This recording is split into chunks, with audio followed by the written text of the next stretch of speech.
xëy na sax li ma prévoir woon def mooy wax ci nasaraan li nga xam ne moom laa bëgg a wax te kooku xam naa di ngeen ma ko may balaa ngay sóobu ci wolof waaye ni jotaay bi tëddee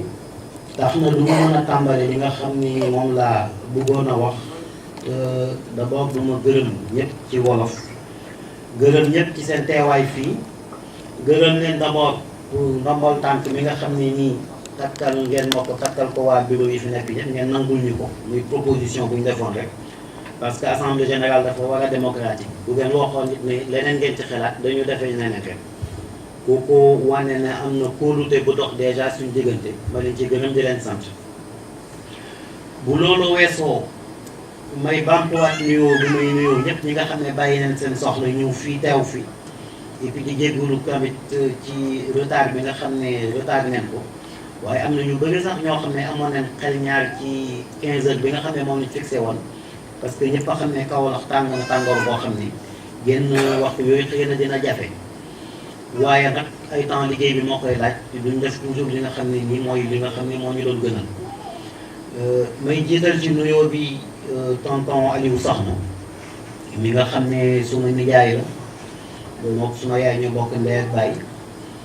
mu ñu fii ci jotaay bi représenté fi famille bi famille yëpp famille Ibra Soxna ci suma wàllu yaay famille di Momar Gueye ci suma wàllu papa te bu ngeen gisee ñuy def précision yooyu dafa am solo nekkul rek pour wax ni ci dëkk bi laa dëkk parce que ci dëkk bi laa dëkk wane ni ci dëkk bi ma dëkk yaakaar naa ni moo ko ëpp solo te wax na léegi ne bokk bi ñu bokk ci dëkk wala jur bi ñu jóg nit du ci rek ci cosaan waaye dëkkandoo sax day dem ba mujj nekk mbokk bi nga xamee ne ni sumb na liggéey bi sos nañ ko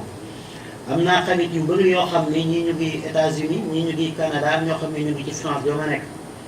ba ma ko defee am na ci koo xam ne waa Casamance la keneen ki waa Diourbel la keneen ñeneen ñi waa Dakar ak waa feneen ñoom ñëpp dèjà dañoo boole ne ma ci ñokket Kaolack bi ci lañ bokk te dañ ci jàpp ci wàllu liggéey parce que ñu ci ëpp seen xam-xam ci wàllu yoon la màcc ñu ngi ci biir xëy na duñ feeñ am na ñoo xam ne seen liggéey moom la du permettre sax ñu feeñ yenn feeñ yi am ñoo xam ne comme ñu ngi bitim réew lay gën a jafe ba pare am ñeneen ñoo xam ne dañoo dem ba ci biir ne ma ñoom ñokket boobu sax ku ci nekk danga ko war a def ci gox bi nga xam ne foofu nga dëkk juste pour dire que idée bu xasee ba jóg ñëpp a ko bokk ki nga xam ne sax moo ko yëkkati moomatu ko donc nañ ñaañal rek mu nekk xalaat bu baax donc tonton maa ngi lay gërëm bu baax ci sa taxawaay parce que dañu wax ni nit boo amee di jaay ci dëkk rek waruloo ragal parce que am nga ko la ngemb bi nag du dara lu may di la sotti di la jox xalaat yu rafet di la tette di la giine ñeneen ñi nga xam ne représenté nañ fii association yi ma jiital ci ASRV yi ñoom it maa ngi leen di gërëm di leen sant seen teewaay di leen félicité jëkku bi nga xam ne ni gagné nañ ko te daaga wax na ci dama fa passé une partie de mon enfance aussi ñun ñi ñëpp donc lu fa xew daf ñu concerné ak oustaz Aliou Sey maa ngi koy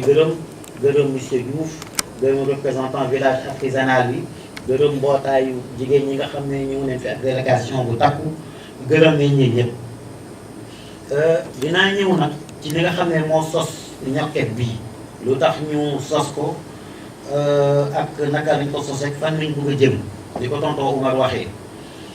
mais ni ma ko waxee am na loo xam ne foog ma wax ko ci français parce que malheureusement jàng bi njàng daf ñu tënk ci lu bëri dem na ba léegi ni nga bëgg a wax ci français wala fu mu leer sax ci français bi moo gën a muni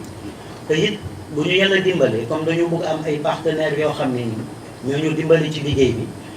du ñàkk nga war a leen mën a expliquer li nga xam ne ni moom lañ sumb te loolu bu ñu ko defee yëpp ci wolof bi dina xaw a jafe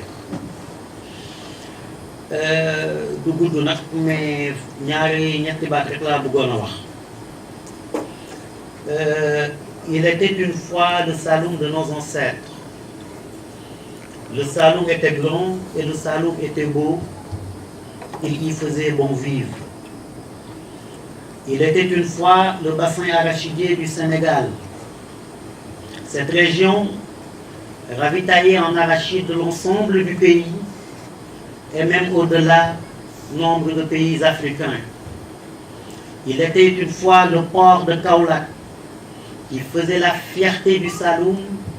qui faisait la fierté du Sénégal. Il était une fois cette région située au centre-ouest du Sénégal, cette région cosmopolite, cette région aux multiples couleurs, qui reflétait jadis et qui reflète aujourd'hui encore le véritable visage du Sénégal. Il était une fois Kaolack Ndangaan, connu pour sa chaleur sur le plan météorologique, mais aussi pour sa chaleur sur le plan humain, tant on y est bien accueilli, et cela ne constitue un secret pour personne. Il était une fois Kaolack Ndangaan qui a donné naissance à des enfants du Sénégal qui comptent parmi les plus illustres que le pays ait connus. Ils sont nombreux, je n'en citerai que quelques-uns.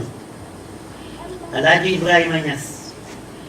cet homme de Dieu qui a été semé la bonne parole partout à travers le monde et qui fait la fierté du Saloum, qui fait la fierté du Sénégal. Saint homme, devant ta mémoire, je m'incline. Je peux nommer Ibrahima Seydou Ndaw, premier maire noir de la ville de Kaolack. Cet homme réputé pour son courage et son amour du terroir est connu pour avoir travaillé pour le Saloum et surtout pour avoir travaillé aussi pour le renforcement du Parti socialiste sénégalais. Il aura marqué l'histoire du Sénégal. Jaraaf, les Kaolackois se souviennent. Je peux nommer Maître Waldé Ndiaye, qui a défié le colon et qui a tenu un discours devenu célèbre en 1958. Il était aussi connu pour son courage et sa bravoure. Jamais les Kaolackois et les Sénégalais ne passeront ces faits et gestes sous silence. Nous saluons aujourd'hui sa mémoire. Je peux aussi nommer Jim Momar Gueye. Il aura contribué à donner à la diplomatie sénégalaise ses lettres de noblesse. Et il a très tôt compris que le monde paysan méritait respect, considération et soutien. Grand homme, je te salue.